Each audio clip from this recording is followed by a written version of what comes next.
आप सभी का स्वागत है आपके अपने YouTube channel online study with समूह में। दोस्तों आज अपने एनटीपीसी और पटवार के लिए इंडियन हिस्ट्री से संबंधित इंपॉर्टेंट क्वेश्चन के बारे में डिस्कस करेंगे। तो दोस्तों अपना पहला क्वेश्चन है, भारत के सर्वप्राचीन धर्मग्रंथ एवं विश्व धरोहर वेदों के रचिता कौन है। तो दोस्तों जो भारत के सर्वप्राचीन धर्मग्रंथ हैं उन्हें वेद कहा गया है, जो 4 प्रकार के हैं, ऋग्वेद, यजुर्वेद, सामवेद और अथर्ववेद। इनके रचिता कौन है, तो इनके रचिता या संलग्नकर्ता जो है महर्षि कृष्णदेवरायन वेदव्यास को माना गया है। ठीक है, इन वेदों को संयुक्त रूप से संहिता कहा जाता है।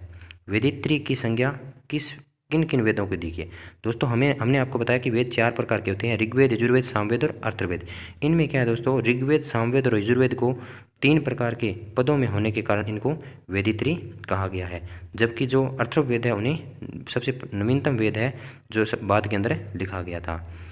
वैदिक पदों श्लोकों को क्या कहा जाता है, वैदिक पद या श्लोक होते हैं उनको ऋचाएँ कहा गया था। वैदिक पद या श्लोक थे उनको क्या कहा जाता है, ऋचाएँ कहा गया था, जो ऋग्वेद से संबंधित थी। ठीक है, जिसमें उनको पढ़ने वाले जो ऋषि होते हैं उनको होत्र कहा गया था, जो 10,462 ऋचाएँ थी। चतुष्वर्णीय समाज ब्राह्मण, क्षत्रिय, वैश्य एवं शूद्र की संकल्पना कहाँ दी गई थी, कल्पना कहाँ की गई है, मतलब यह क्या ऋग्वेद में की गई है। ऋग्वेद में क्या है, जो 10वां मंडल था उसके अंदर 4 प्रकार के पुरुषोक्त वर्णित हैं, उनमें 4 वर्ण माने गए हैं, जैसे ब्राह्मण होता है, क्षत्रिय होता है, वैश्य होता है, शूद्र होता है, जो क्रमशः आदि पुरुष जो ब्रह्मा जी थे उनके मुख, भुजाओं, जंघाओं और चरणों से उत्पन्न हुए थे। निम्नलिखित में से किस नदी को नदीतमा कहा गया है। सिंधु सभ्यता के अंदर सरस्वती नदी को नदीतमा कहा गया है, क्योंकि ऋग्वेदिक काल की सिंधु नदी के बाद में दूसरी सबसे महत्वपूर्ण नदी सरस्वती नदी थी। ऋग्वेद में सरस्वती को नदीतमा नदियों में प्रमुख कहा गया था और सरस्वती नदी को सबसे पवित्र नदी माना गया था, जबकि सर्वाधिक जो उल्लेख है वो सिंधु नदी का है। पुराणों की संख्या दोस्तों 18 मानी गई है। पुराणों की संख्या दोस्तों 18 मानी गई है, जिनके रचिता थे जो लोमहर्ष थे तथा उनके पुत्र उग्रशर्वा को माना गया है।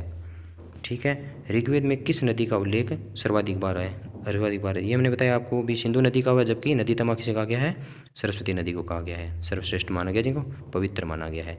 भगवान महावीर के जीवन करते होता उनके समकालीन व्यक्तियों के बारे में जानकारी कहाँ से मिलती है, तो यह हमें भगवती सूत्र से मिलती है। दोस्तों निम्नलिखित में कौन सा कथन असत्य है। अपने को 4 कथन दिया दोस्तों।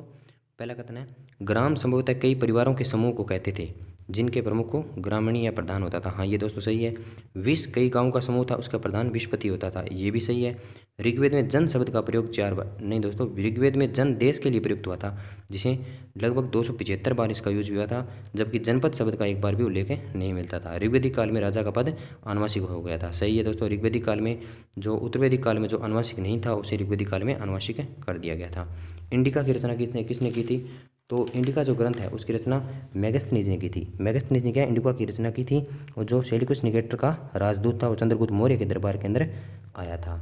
सीयूकी नामक वृत्तांत हो जो वो किसने लिखा था, हर्षकालीन समाज के बारे में जिसकी जानकारी मिलती है, तो यह हवेनसांग नाम का एक चीनी यात्री था जो हर्षवर्धन के शासनकाल में भारत में आया था। 630 ईस्वी के लगभग ये भारत में आया था, और इसने नालंदा विश्वविद्यालय में अध्ययन करने और बौद्ध धर्म से संबंधित ज्ञान को एकत्रित करने के लिए आया था।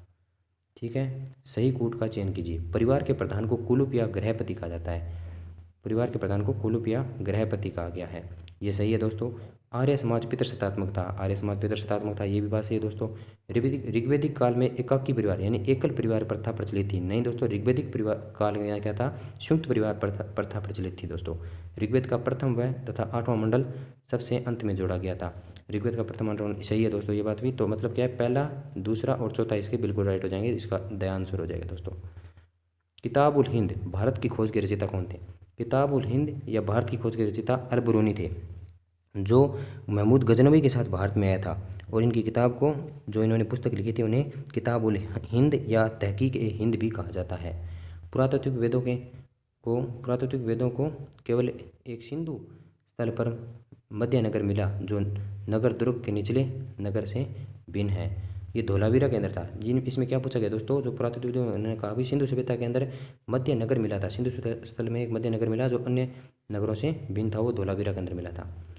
किस वेद को भारतीय संगीत का जनक कहा गया दोस्तों, तो भारतीय संगीत का जनक किसे कहा गया है, सामवेद को कहा गया दोस्तों। सामवेद में देवताओं की स्तुति में गाए जाने वाले मंत्रों का ग्रंथ है। इस कारण से भारतीय संगीत के जनक कहा गया दोस्तों सामवेद को, और जो इसके पाठ करता होता है उसे उदात्त कहते हैं दोस्तों। धन्यवाद दोस्तों, वीडियो को लाइक और शेयर करें। अगर चैनल पर नए हो तो इसको सब्सक्राइब करें। धन्यवाद।